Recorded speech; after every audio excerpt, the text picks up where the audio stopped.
Welcome to Promote, Profit, Publish. I'm your host, Juliet Clark, and welcome to Power the Page today. So many of you have been asking questions about writing books. And so I'm really excited that you'll be able to get some answers here. Biggest problem I see out there right now is people are writing their own books without help, and they're publishing their own books saying, and they're following the instructions of AI. And believe me, the professionals on this call can open up page one and tell you self-published your book. So not a great practice if you think you know what you're doing, but you really don't, because people can tell. And then the third problem, all those self-published authors are in my calendar now saying, I published a book. How do I sell it? Because somebody out there made a big promise when they taught them how to publish that book that they would sell millions of books, and they haven't sold a darn thing. So lots of problems out there. And so I'm super excited to have you all here. Little introduction of everybody before we get started. Ally Berthiaume. Did I say it right? Yay, it's only taken me 2 years. You need a better name. You need to be like BEE. Ally B, as she's known in the industry, is the founder of Right Place, Right Time. And she is an award-winning author, memoir coach, and developmental editor, and the founder of Right Place, Right Time. She holds an MFA in creative writing, nonfiction, and works with authors to shape meaningful, truth-telling stories rooted in lived experience. She is also the author of Dear Universe, I Get It Now. Do not write that book until you read this one, which was an excellent book. I was one of the endorsers on it. And the creator of the immersive writing experiences, She Bravely Returns, and She Writes Bravely. So welcome, Ally. Karen Strauss, you guys have probably seen on here plenty of times. She is the founder of Hybrid Global Publishing, and she has held various positions in the publishing industry over the last 35 years. She worked at Random House, Macmillan, Crown, and Avon in sales, marketing, and publicity. And she's worked with celebrities such as Jimmy Carter, President Jimmy Carter, excuse me, that was really improper of me to not add that. Jimmy Stewart, Martha Stewart, George F. Will, and Og Mandino. And in 2010, Karen founded Hybrid Global Publishing, a firm that works with entrepreneurs, speakers, and coaches to help them write, publish, and distribute and promote their books in order to generate unlimited leads. And I know a lot of nonfiction authors use her. They need her because they're building businesses, and she's the one. So welcome, Karen. And lastly here, live from Hawaii at 5 a.m. Thank you, Patrick Snow.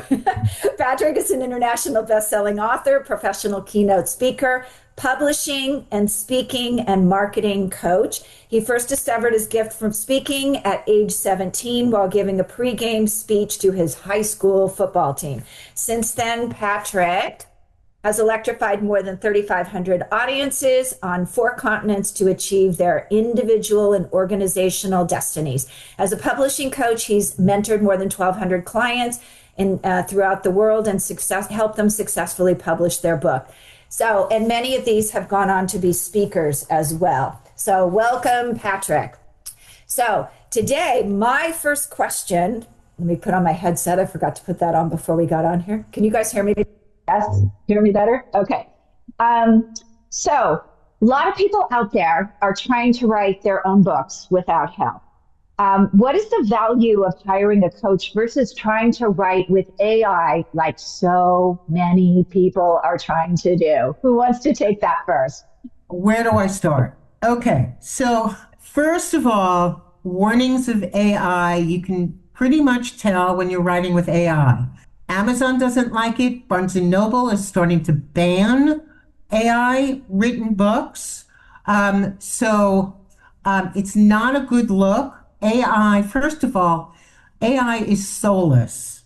It also hallucinates, which means that if you're writing nonfiction and you're looking up statistics, you better do your research because it may or may not be giving you the correct information. Secondly, it's soulless in the sense of the whole point of you writing a book, whether it's nonfiction or fiction, it's your nonfiction is, and particularly a memoir, it's your own voice, right? Even in a business book, if you've got the 7-step signature program, It's your methodology. It's your voice, your unique story.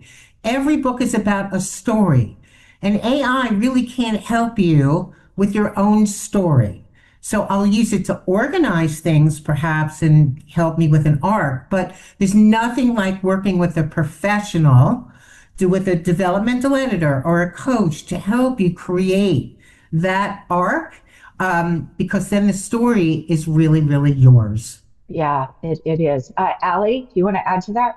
Yeah, I would love to add to that because Karen already hit on a couple of things that I think are especially true from the memoir perspective, which is that, AI can mimic empathy by potentially responding in a way that it's been trained to when a certain input has been put in there to have it look like a human response, right?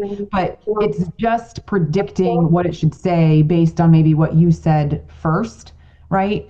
When it comes to working with a coach in the memoir space, a person coach, right? Not an AI coach, a person coach can actually look at the person on Zoom or if they're meeting in person, actually physically in person, and witness when an author is trying to back away from the things that they actually need to get down onto the page, when they're feeling maybe unsafe, trying to go into those places that need to actually be developed into a scene or need to be dealt with in more depth, right? A coach can actually hold the space and connect to the author and go, wait a minute, you're holding us back as the reader, right? You're putting your hand up and saying, don't come any closer.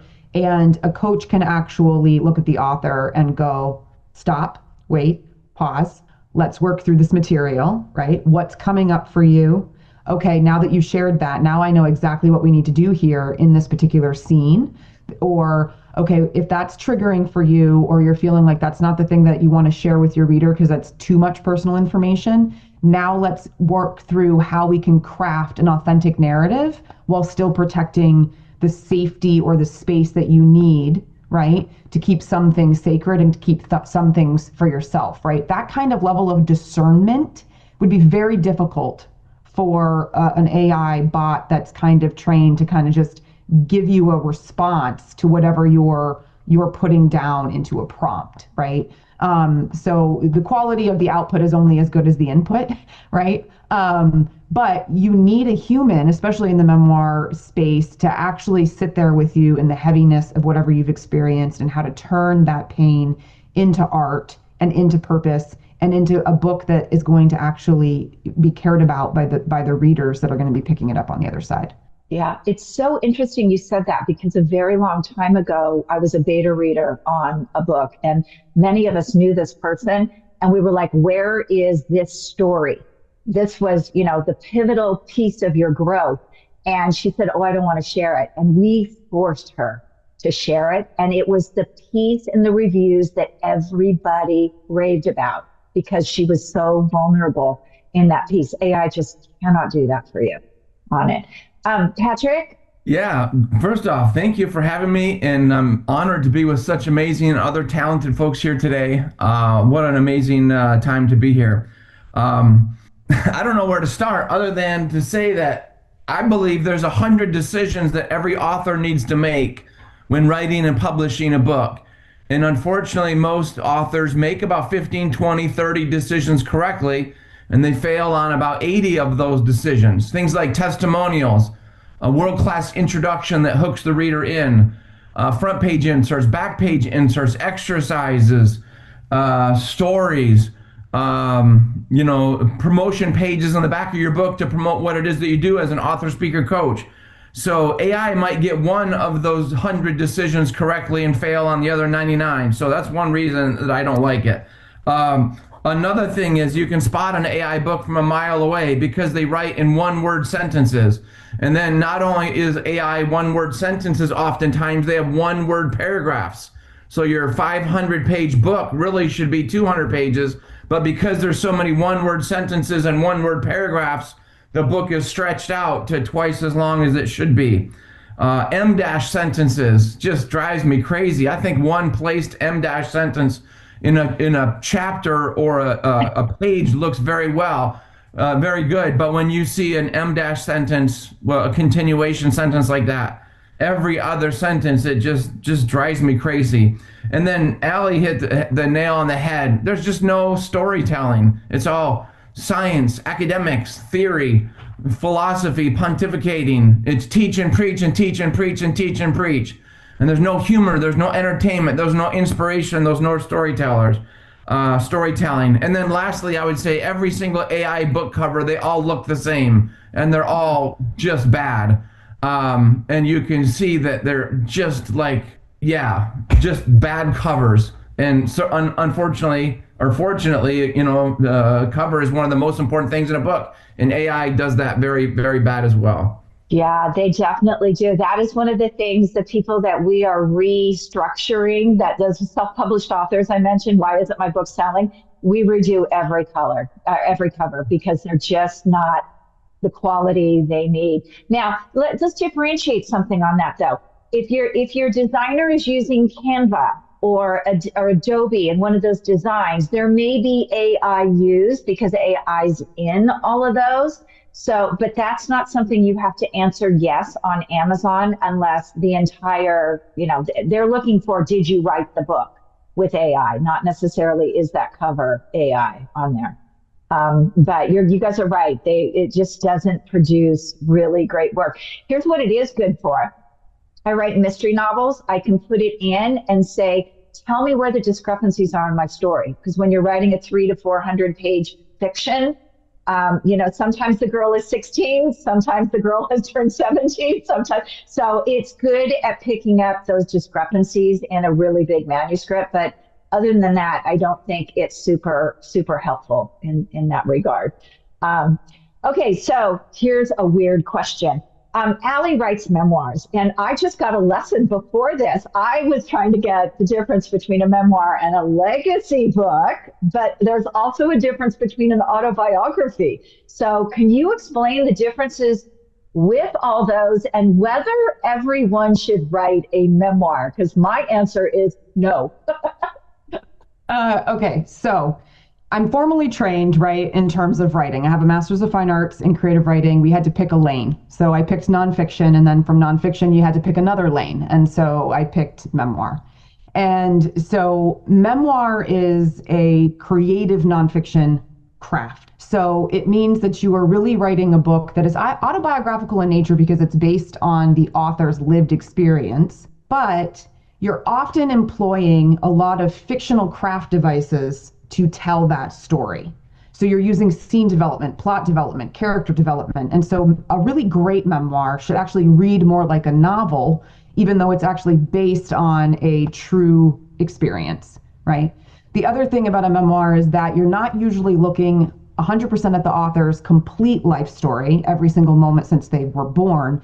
You're looking at a thematic or contained moment of that person's life journey and kind of examining a specific element of the experience. Maybe it's somebody who had cancer for a period of time. Maybe it's somebody who's exploring a particular loss in their life. And so you're looking at grief through a particular lens, right? But that might only be 6 or 7 years. Sometimes you might get a fuller author's journey across many years, but the thread is the thing that they're trying to examine the most. So for my Dear Universe, I Get It Now, my memoir, that one kind of spans a much longer time span, but I'm only sharing aspects of it that are based on the theme of the book, which is pursuing your life's passion and calling. So there's a lens and a focus, and there's meaning that's made out of the lived experience. Autobiography is more historical based. It's fact. It's this happened, then this happened, then this happened. It's a chronological retelling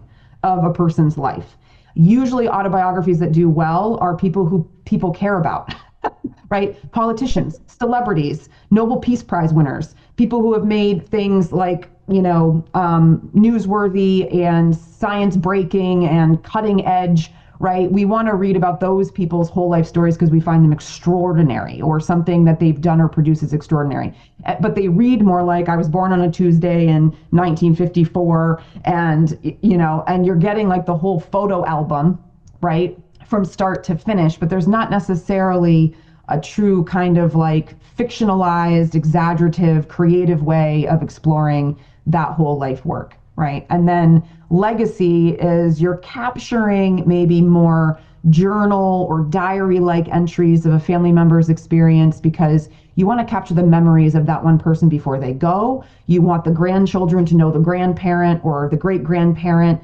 You want to pass something down to your own kids that you feel more comfortable writing than you do maybe verbalizing. So they're all based on an author or a person's lived experience, but they have very different approaches in how they're written, very different approaches, I would say, in how you would market and sell them.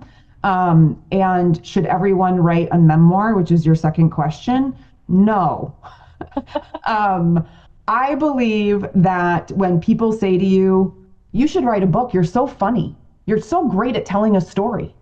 You can be the best dinner party guest who can turn a story into something comedic and funny in the moment. That doesn't mean that you have an entire collection worth of material that actually lands well on the page and transforms those stories into a full narrative arc that has meaning and purpose, that can carry the weight of an entire narrative. And the way that you verbalize a story is not the way that it can be told necessarily in writing. Very different moves, right? Because of those things I mentioned, character development, plot development. You have to really understand, what am I trying to tell the reader that's going to resonate with them? Because the reader ultimately doesn't actually care about you. They care about themselves. Just like in any business model where we say what's in it for them when you're talking about how to market to people, your memoir has to eventually hit on something universal that the reader can relate to. So if you're just telling a bunch of fluff stories about your life that deliver really well over dinner or in a coffee shop, that doesn't necessarily have the hallmark of a really great memoir, which transcends from like what it means to you to being meaningful to somebody else. Yeah. So just to recap, and I'm going to go to Karen here next, because Karen, I think, has actually worked on many of these. So a legacy book would be, like I mentioned earlier, we did a journal for a woman who died of cancer. They went out to everybody at the service. They went out to all family members across the world. A memoir would be something like Elizabeth Smart, kidnapped. What did she make that into? She survived. She came back, and now she's an advocate. Autobiography. Karen, you can take it from here. It looks like you've worked on President Jimmy Carter, Martha Stewart, George F. Will. So tell us a little bit about that, because those are probably actually more the autobiography type books. They are. I mean, Martha would, when we were working together, she was writing her cookbooks then and, all of that. But I think Ally explained it perfectly, that autobiographies, you really have had to do something special, and really extraordinary, right? And George put stories in his book, but some of it was like his columns, as well. But he would add his own story. He had a Down syndrome child, for instance, and so he kind of sprinkled it in. But the lot of the memoirs that we're doing are, one in particular, we did something called Nightmare Success. And this guy was somewhat known in the St. Louis audience because his family owned a whole bunch of funeral parlors. And so that family was known, but his father got arrested and went to Leavenworth for 10 years for embezzlement and all sorts of weird things. And then he takes over the business with his brother, and the brother and partners set him up. So he's signing away things that are basically illegal, and he goes to jail for 4 years. And the scenes that he described that are in the jail itself was worth the price of the book alone, because we never get an insight into what it's like behind the scenes. And this is, an average, a very good looking guy with family and, faith and all of that. And then he comes out and he does something good, because that was his mission then. He got a purpose from all of that and created his own podcast called Nightmare Success, and then interviews all of the previously incarcerated men who want to do good in the world, who need a job. He gets sponsors, and that's how he starts monetizing his memoir, right? So it's a fabulous through line thread, and I consider that almost the perfect memoir in that nobody outside of St. Louis really knew him, but the snippets of his story were amazing. They read like a novel. And then he goes out and does good in the world by helping other people who might have been in the same situation. Yeah, I agree. And a legacy book, we have done a number of legacy books, and that's for, frankly, a lot of wealthy people. They want to leave stuff for their children, grandchildren, etc., so they know the impact they made in the world. And that may not be of interest to anybody else but the thread of the family, so that they never forget that person. I'll never forget a mentor of mine said to a bunch of us once, "Nobody cares about your story." And it's like, what? And then he says, unless they can resonate with it, unless there's something in it for them, right? And so that's what you need to think about if you're writing nonfiction, if you're writing a memoir, if you're writing even nonfiction, anything else, what's in it for the reader? And always keep that in the back of mind. Yeah. And for giving an example of the legacy book, the one we did was for an Argentinian cattle baron who has a vast amount of relatives in the United States. So they were paying homage to sort of the matriarch of the family, the grandma cattle baron. Patrick, how about you? Do you work a lot with memoirs or? Yeah, Abraham Lincoln said the only way the dead can teach the yet unborn is through the written page. And so I'm a huge fan of this genre. I'd say about 7 to 10 years ago, I started getting lots and lots and lots of autobiographies sent to me. And most of my clients, they want to write and publish a book so they can launch a speaking, coaching, consulting career. And the problem is when you write an autobiography, there's not a lot of speaking, coaching, consulting material in there. So what we've done for years and years is we've taken these autobiographies and transformed them into a memoir with a message. And I love what Ally said. I love what Karen said. Brilliant. I agree with both of you guys. My twist on it is that 70% of every chapter is the memoir, which was the autobiography. And now towards the last 30% of every chapter, it comes back to what Ally said. What's in it for me? And so there we offer tips and strategies and questions and challenges and a call to action.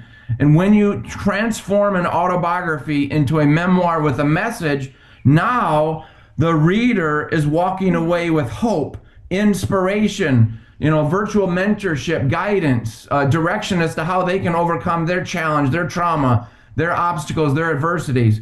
So love the autobiography, but very difficult to launch a speaking, coaching, consulting in that genre. The memoir with a message, it's much, much easier to do speaking, coaching, consulting because now you have some philosophy, some solutions that you're sharing. And then the legacy book, a lot of my clients, they are bucket listers. They just want to write and publish a book before they pass, as you mentioned, so their grandkids and great grandkids can learn about that. I believe everyone should write a legacy book because tomorrows aren't promised and they never have been. And if you can just help one person in your family tree make their life a little bit easier because of some wisdom you've gained in your life, then that's the whole purpose of a legacy book. Yeah, exactly. You guys probably don't know this, but I actually started my business in a senior center in Santa Clarita, California. And these seniors were writing anthologies about growing up. And it was fascinating. No phones. They all hung out at the soda shop in the 40s. I mean, you just kind of look at it and go, wow, no phone, no fax, they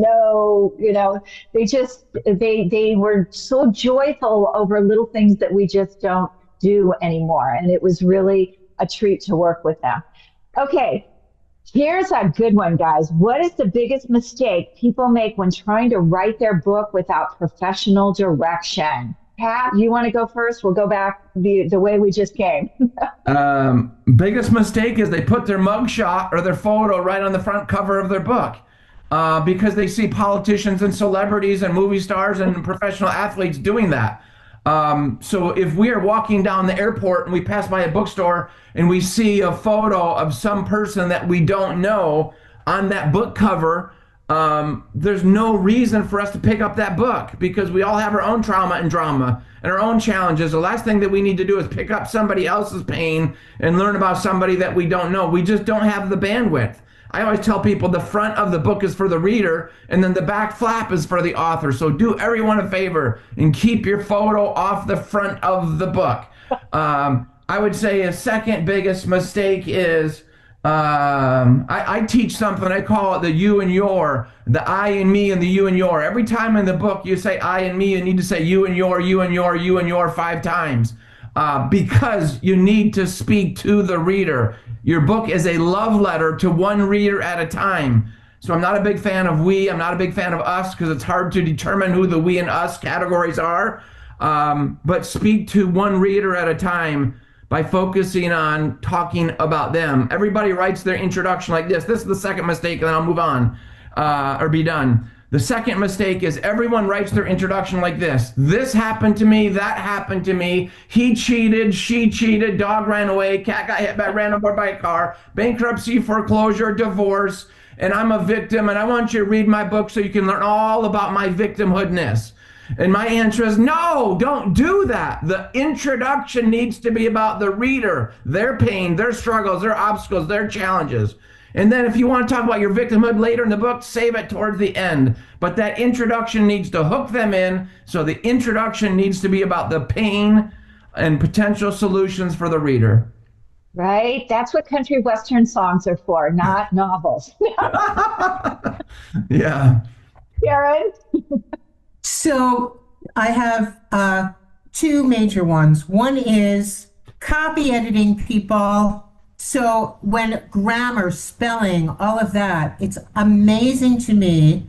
First of all, a lot of self-publishing authors don't know the difference between different kinds of editing. What is a ghostwriter? What is a developmental editor? What's a copy editor? What's a line editor? What's a structural editor? What is a proofreader?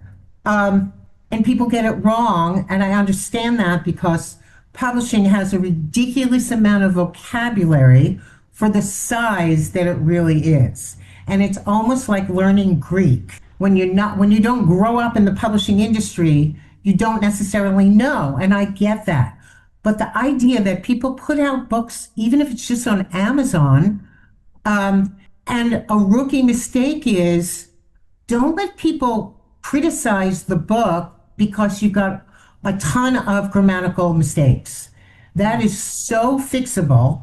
And if you don't work with a professional, it's kind of like, well, my cousin and my sister and my aunt, they were so good at grammar, right? Or so, right? And they would proofread journals and all of that. And it's like, what?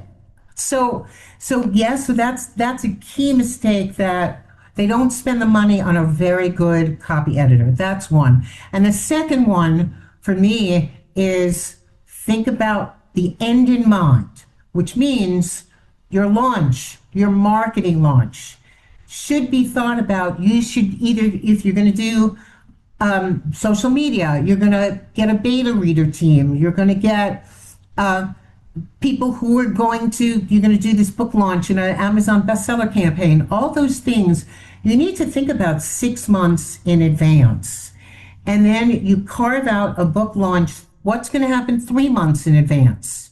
What's going to happen on launch day, where you want to be every day, everywhere? You want to be on podcasts, radio shows. You want to be speaking. You want to be a bestseller.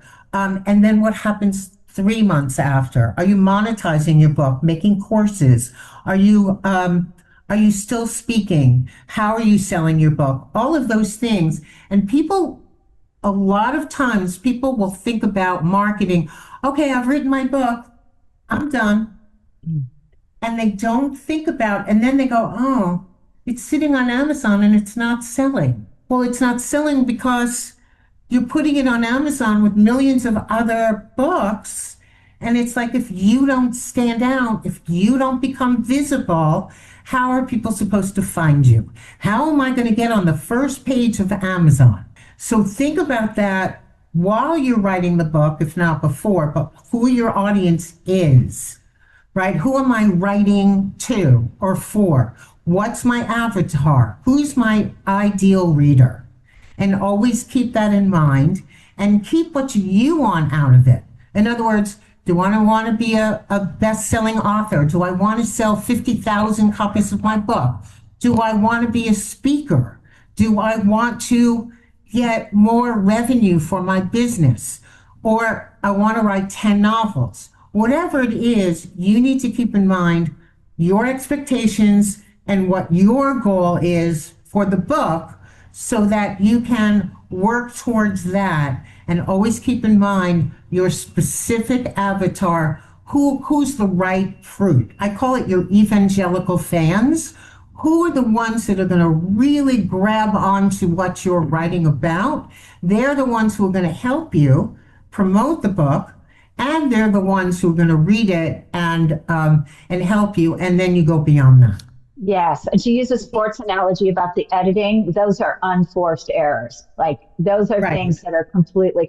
Karen, do you get this? I get this so much. I'll have somebody come in with a publishing contract and they'll be like, teach me everything there is to know about publishing. And my response is, teach me everything there is to know about building a bridge if you're an engineer, or because there's so much knowledge we have. We can't teach you, just like you can't teach me to be an engineer in, 6 months worth of session. I mean, you could, but I don't think you'd want to drive over that bridge after I build it. I wouldn't drive over it. So, you do have to understand that there's a vast amount of vocabulary, knowledge, and things here that we just can't teach you in a day. You have to, really learn by doing. That's why we want to work with professionals, in my opinion, to help us through that. Yeah, to help get through that. Ally, how about you? What are the biggest things you see? Well, I think that my answer is a little bit broader and kind of would encompass the things that Karen and Patrick have both mentioned, which I think really comes down to a mindset and a strategy perspective, which is that most first-time authors don't have either the right mindset or a strategy. So I think the biggest mistake is like sitting down to the blank page and going, I got this. I know my 25 years of experience. I know my 45 plus years of life. Like, this will be easy. I'll just sit down and I'll regurgitate all the things that I know about what I've been working in, or the way that I work with people, my framework, my methodology, or, everything that I've experienced and I've lived through, and I'll just put it on the page and voila, I have a book. And I think that two things end up happening there. Either they never get it finished because they're staring at the blank page, realizing there's so much that they have that they could say, they don't know where to begin, or they end up with these bloated, inflated, very long manuscripts that are actually terrible books, because really what we just have is like a dumpster fire of everything that they've known and experienced, right? Writing pages and writing a book are not the same thing. So one of the things that I often feel frustrated by is this idea of like, sit down and write 2,000 words every single day, and when you add that all up, then you'll have a first draft done by a certain day, like by a certain marker. And I think, well, you'll have that many words done by a certain marker, but will you actually have the makings of a book by that particular day, just because you've written every day 2,000 words, right? 2,000 words don't make them the right words. 55 pages don't make them the right 55 pages. I think that if you sit down and you don't have an understanding of why you're doing this, who you're writing for, and what you're trying to say, then you end up with the wrong book and then spending thousands of dollars in a developmental assessment to be told that everything is garbage and you need to go back to the beginning and start over, right? Which is like the most deflating thing, when a lot of those people have worked very hard and put in a lot of time and energy to even get to that first draft, and I'm putting that in air quotes, right? Only for a developmental editor to go, I don't know what you're trying to say. I don't know who this is for. And I'm curious, what do you want to do with it in the long run, right? And so that just proves like how much we don't know what we don't know when we're working in a silo, and we think like, my brain is full of all this material, this shouldn't be hard. I think it's leaving a lot to end up being a mistake. And so by the time you get to a Karen, a Juliet, a Patrick, right? Too many mistakes have already been made.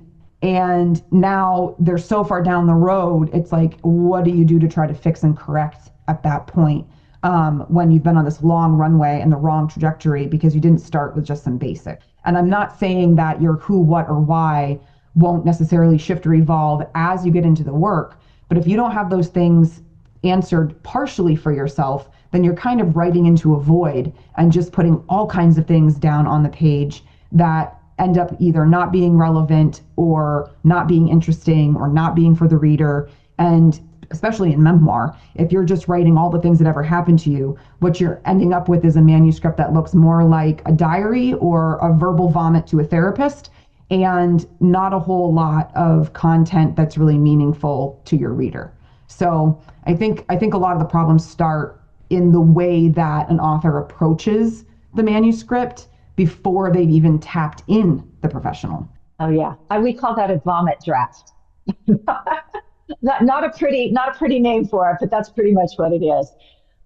Okay, so next question. I don't want to go super negative here, but tell me a couple things you're seeing right now that really chafe your hide, but then turn around and tell me some things you're seeing in the industry that are really positive. So let's kind of wind it up that way, because I don't want to be all negative with it. Who wants to go first? Look at that. Nobody even wants to go. We're all thinking of our answers. I'll go. I'll start. Okay.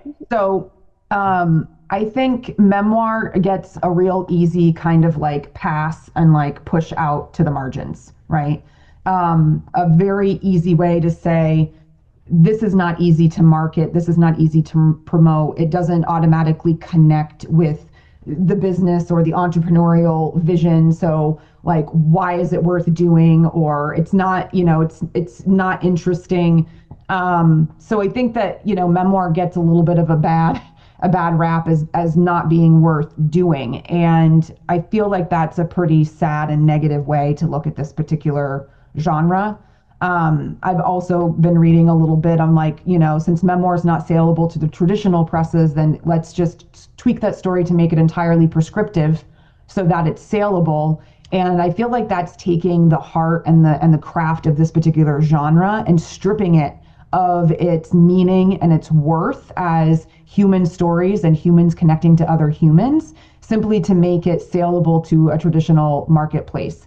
There are still Indian hybrid publishers who are interested in these stories. There are still people who have beautiful writing skills, who can craft their personal story in a way that it resonates and connects with another reader. Sometimes it's about human interest and those universal human experiences that connect us, and not about how we sell our story. Like, I think that's the wrong energy. I'm not saying that you shouldn't try to sell the book. I'm saying the energy that you're putting behind the sale needs to be different.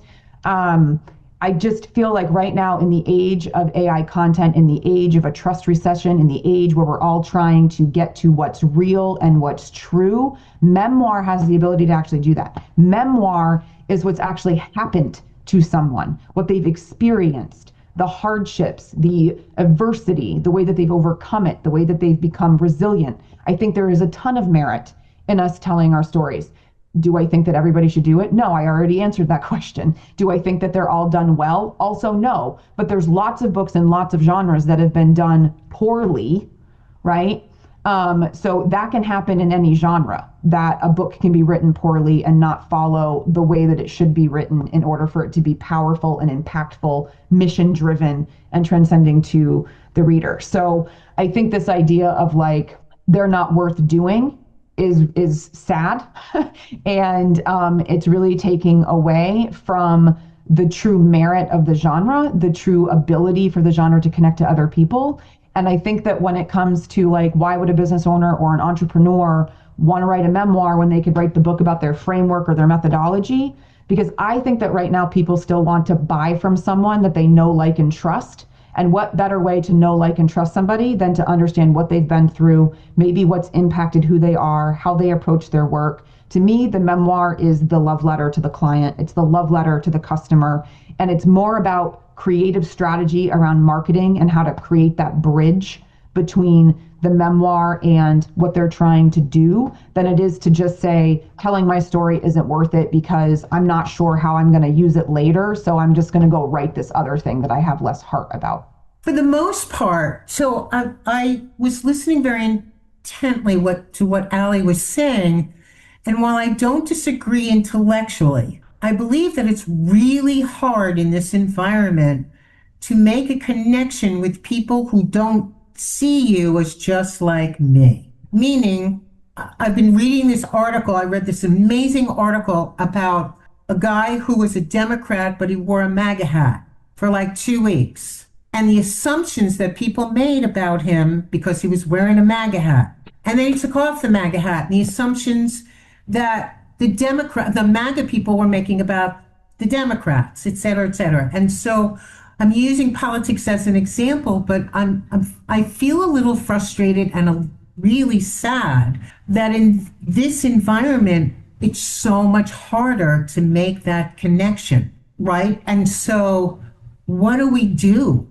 And I've been struggling with that. How do we, through books, through the art of writing, how can we maybe overcome that objection with people and really reach and resonate with people who may not be like us? And to know, like, and trust somebody who's different than myself is so much harder than it was. So I struggle with that question in mind. Yeah, it is. And I'm just going to mention this because you brought up politics. I was listening to a podcast the other day and Buck Sexton was the guest. He has a new book out. I actually read the book. It's fantastic. But here's a guy with millions and millions of followers he took over the Rush Limbaugh show. And he sat on air and told these guys that we're interviewing, do you understand how hard it is to sell books? And think about that for a minute. A guy who has millions of followers is saying how hard it is to sell books. How hard is it for people like us who don't have millions of followers? Yeah. On there. So, Pat? Yeah. So one of my favorite things is when a new client says, okay, let's do this. I want to be a New York Times bestselling author. How do I become a New York Times bestselling author? What do I need to do? New York Times bestselling author or bust. That's my goal. And my answer is, let's focus on putting together a book outline first. Let's come up with a theme, with a target market. No, I want to be a New York Times bestselling author. And I'm like, I once had a New York Times bestselling author call me up and say they couldn't make their mortgage payment because they weren't getting paid because the bookstores were slow pays, because they, were getting bamboozled by their publisher. And so, I'm like, let's just focus on getting the book done and then create a rest of your life book marketing strategy. And if you execute a rest of your life book marketing strategy, you will be a bestseller. Maybe not a New York Times bestseller, but a bestseller. So that's kind of the negative when people have unrealistic expectations and they have no following, no tribe, no social media presence, no brand, and they just want to make that happen. On the flip side, the positive thing, I love that quote. It says, did you write the book or did the book write you? What I love about what's happening to all of our clients, and I'm sure all of you experience this, it's more about who you become as a result of writing the book than it is about writing the book. And what I mean by that, a lot of times, once people write and publish the book becomes their platform. It becomes a hook. It becomes a marketing tool. It becomes a physical website, a lead generation tool. And then they start giving that book away and their speaking, coaching, consulting revenues shoot through the roof. Or maybe they're a chiropractor and their patients double in size. Or they're a dentist and their dental practice triples because they give their books away. So I think that's the positive side is you write and publish the book. Certainly you want to sell books, you want to make an impact in the world, but I don't know if there's anything better to boost your confidence, to grow your business, to create a better brand than writing and publishing a book. And that's a very positive thing about doing this. It is. And you hit on my big pet peeve. Remember, I mentioned all those people coming to me saying, I published this book myself. How do I sell books? 100% of them did not build an author platform. They didn't take the time to do what they needed to do in advance. And, you can let that go. But those are also the same people when I say, give your book away for free, publish another one, build the audience with this one and your business. they don't want to do it. They just hold on to that. I need to make money with this book. And the reality is, with $1 to $3 to $4 a book, you're going to be lucky if you can buy a pizza if you haven't built your platform. And pizza's gotten really expensive. I think that's like 30 books now. Yeah. So, well, thank you, you guys. This is fantastic. Really quickly, let's go through where can we connect with all of you. And if you have something you'd like to give away for free, tell them where they can find it to connect with you. Who wants to go first? I'll go. So you can find me at hybridglobalpublishing.com. And I will give you the link, Juliet, but I'm giving away Karen's $1 Million Rolodex, which I now need to add Ally and Patrick to. So this is a reference, anything you ever wanted to know about publishing. So it's, or resources, I should say, website designers, editors, coaches, cover designers, all of the resources that I have, the people that I know that I can recommend for any of the services that you might need, business coaches even, that you might need to get through your book and to help with marketing, production, and all those kinds of services. Oh, that's a fantastic gift. So you guys, we don't have the URL right here, but we'll put it down in the show notes. So just look below. Ally? So LinkedIn is a great place to follow me. So that's like my number one platform. That's where I'm hanging out most of the time. But apart from that, the website for The Right Place, Right Time. So that's the right, WRITE, place, right, RIGHT, time.com. Okay, fantastic. Pat, how about you? Yeah, I'd be honored and thrilled to offer anyone a complimentary consultation. Best way to reach me is by text. My number 206-310-1200. Again, 206-310-1200. Text me your name, your time zone. Let me know that you heard about me from Juliet on the Super Brand Publishing podcast. And then also, if you put your email in there, I'm going to give you a 21 mistakes to avoid when writing and publishing your book as a free special report. Again, 21 mistakes to avoid when writing and publishing your book. And then my website, becomingabestsellingauthor.com.